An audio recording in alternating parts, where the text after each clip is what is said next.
I am Serena, a 27-year-old woman. I just got married recently. Back home, my father and brother treated me terribly. But it wasn't just me. My mother also suffered at their hands. We women were treated like slaves. If my father or brother commanded something, we had to act immediately. We'd be scolded for being slow if we didn't move fast enough. It was like this since I was little. Why are you so slow? Just get it done already. Yes, Dad. You can't even do this and you're in elementary school? What a disgrace. That's why women are useless. Don't say that, Dad.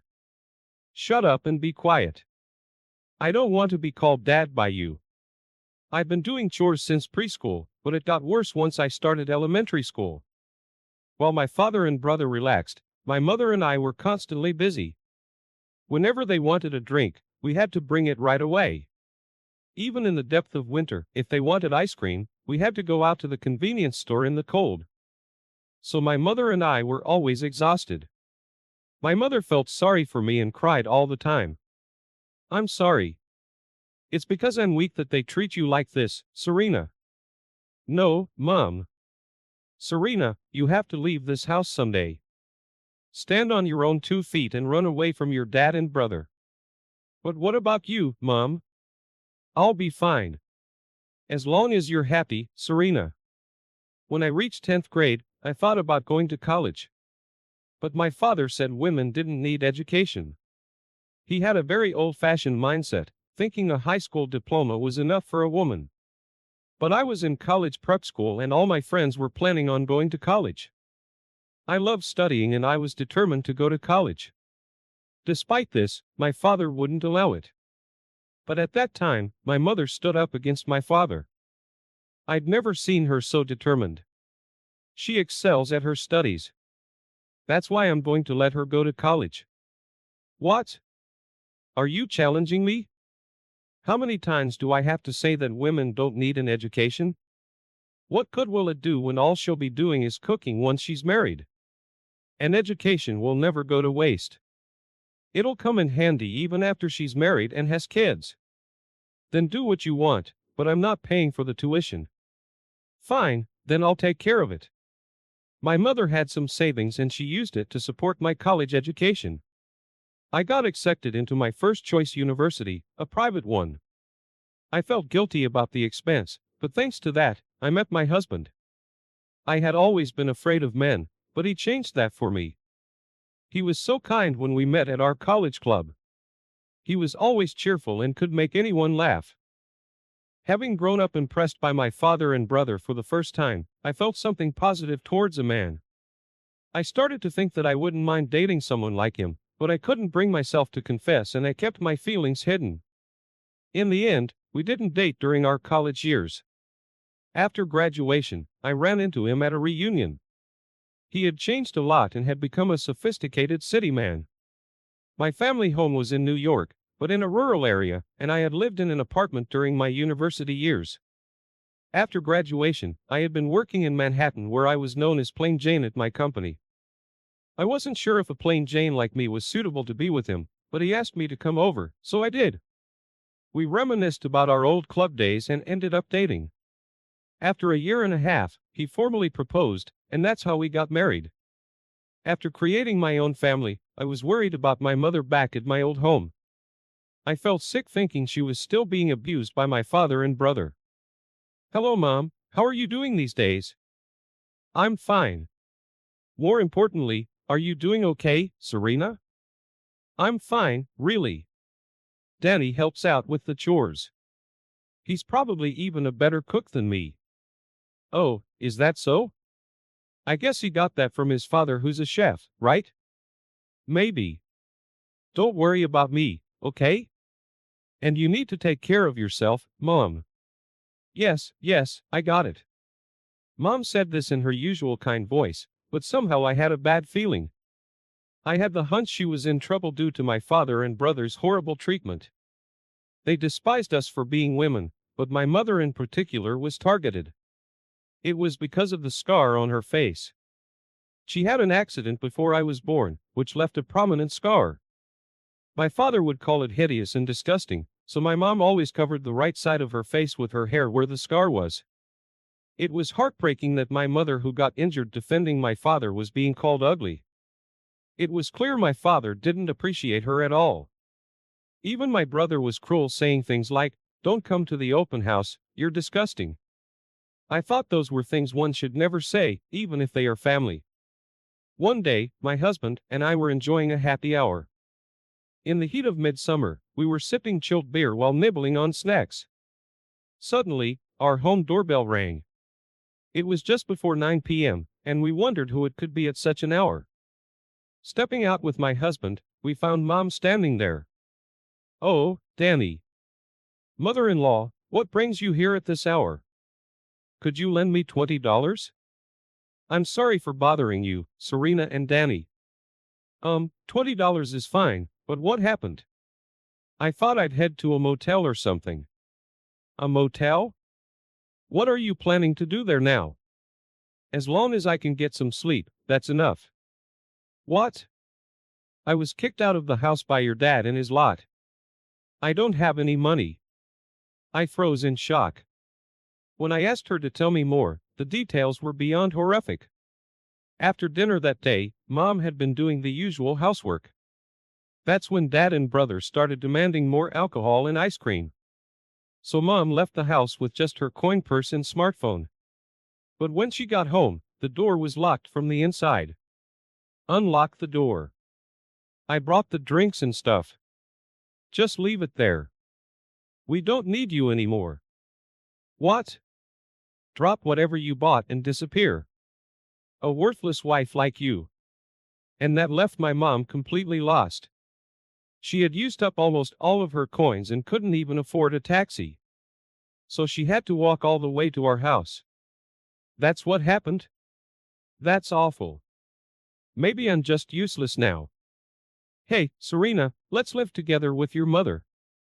Really? Are you sure? Yeah, I don't mind. We have extra rooms. She can use one. But I can't be in the way of newlyweds. It's all right. I consider you like my own mother. Thank you. Oh, my mom burst into tears, sobbing. She must have been touched by my husband's kindness, something she was likely unaccustomed to.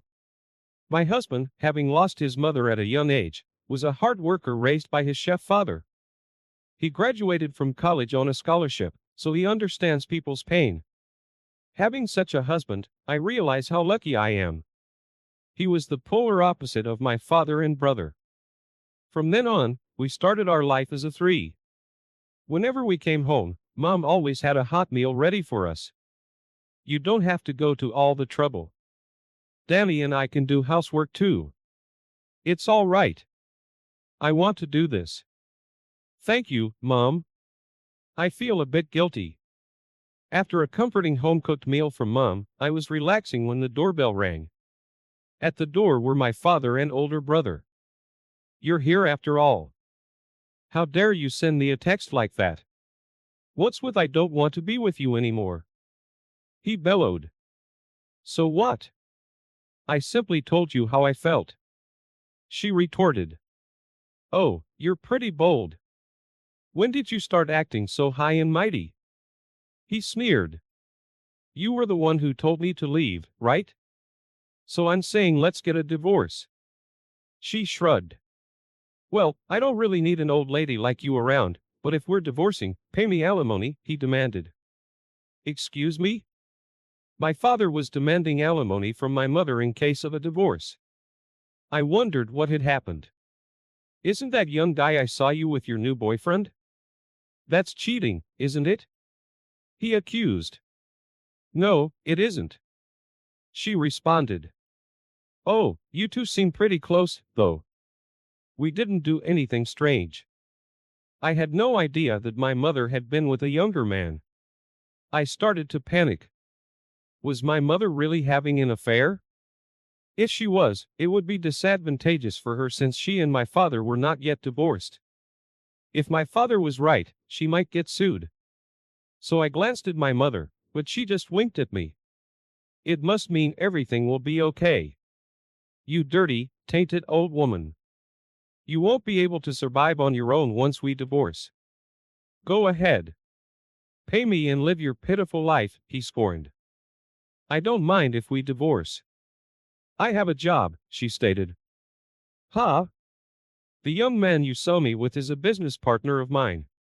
He's a very talented and wonderful person. Job? But you've always been a housewife. I've been working from home, even without a computer. A smartphone is all I need. I occasionally meet him for discussions. So that was it. So I have $50,000 in my bag.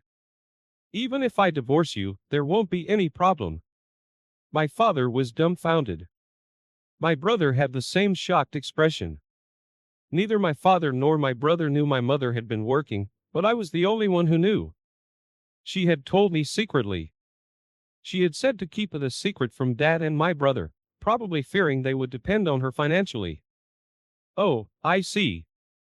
Let's start over. Come back home. My father said this as soon as he found out about the money, but my mother coldly replied, Why would I? I'm not coming back. I'll divorce you. Huh? Why? I'm offering to live with you. Why are you so condescending? I'm not weak like before. I don't need someone like you, cheating man. At the words cheating man coming from my mother, my father seemed shocked. My brother standing next to him was also surprised. Didn't you say something to my business partner, Emma?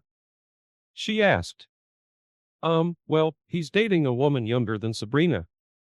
It's repulsive, downright disgusting. No, you've got it all wrong. It's a misunderstanding. What's there to misunderstand? Can you say the same after looking at this photo? My mother was showing a picture she had found on her phone. It was a picture of my father being cozy with a young woman named Emma. They seemed too close and their faces were almost touching.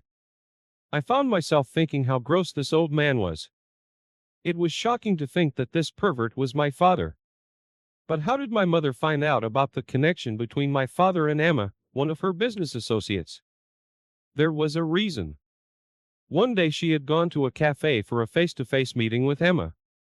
Though they also met online, they made a point to meet in person once a month. During that meeting, my mother noticed the ring on Emma's finger.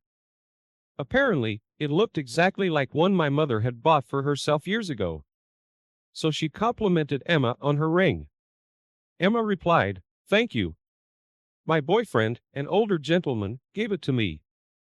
It's second-hand, but I love it because it's quite valuable. This made my mother suspect that my father might have given Emma the ring. This diamond and emerald ring was custom made for my mother, so there was no other like it in the world. Given that it was an original design, my mother suspected that my father had given it to his mistress, Emma. When she returned home and opened her jewelry box, she discovered the ring was indeed missing. That was when my mother was convinced. So I'll be asking for compensation for the affair and we're getting a divorce. What? Who's going to do all the housework then? Really? You and your son can handle it, can't you? Both my father and brother were hopeless at domestic chores. Being unable to do anything, they had dumped everything on us women. So they would be in trouble if my mother left. I couldn't help wondering why they had chased my mother out in the first place. That's when I decided to intervene. If you're going to be in trouble without Mom, why did you chase her away in the first place? That was just to spite the mistress. What? I just wanted the other woman to suffer. I'm not the bad guy here. You're still saying that? You're the one who cheated. You're the worst. So disgusting. I had never been able to stand up to my father or brother before, but things are different now. I had a strong ally in my husband, and my mother had become stronger. I had to become stronger too to protect myself, my husband, and my mother.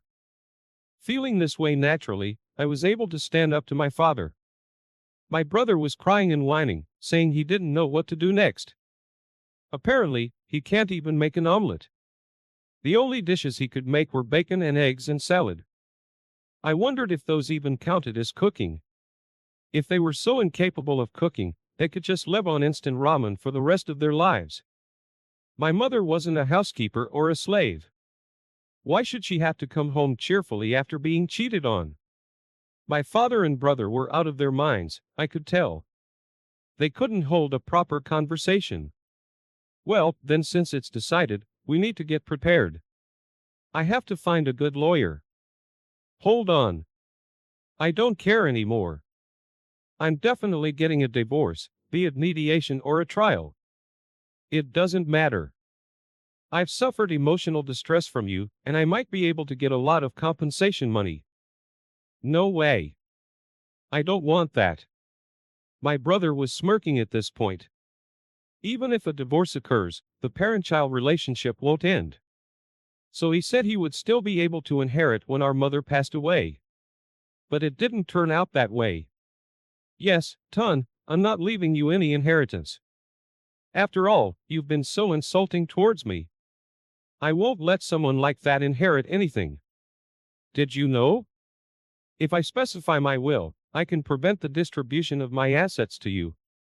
Once again, my brother's eyes widened in surprise. It seemed he never thought his constant insults could backfire this badly. He probably didn't realize that this was the outcome of heaping profound insults on the person from whom he was to inherit. He cried out loud, almost too loudly. We lived in an apartment, and his cries echoed down the hallways. I thought it might disturb the neighbors. A man from next door, who looked kind of starey, whom we tried not to interact with, came out due to the noise. He yelled at my father and brother, and they scampered off like they were running for their lives. Then, my mother divorced my father. It was a tough battle, but she managed to secure a hefty compensation. She cut off all ties with Emma, my father's mistress. After that, my father seemed totally downcast. My brother, too, upon realizing he won't inherit anything, spent every day in gloom. My father's work suffered, and he was gradually pushed into less significant roles. Finally, he voluntarily quit. My brother, who was a freelancer, couldn't make ends meet with his income alone. He reached out to me for help, but I ignored him. Of course, I blocked his calls and messages. After that, my mother moved to a different apartment. She said she felt guilty staying with us. My husband felt lonely, but I thought some distance might be a good thing. Even now, we three occasionally have dinner together, and it's truly enjoyable. But soon, we will become four. That's because I am pregnant. I have no intention of letting my child meet their grandfather. I can't bear the thought of letting such a disgusting man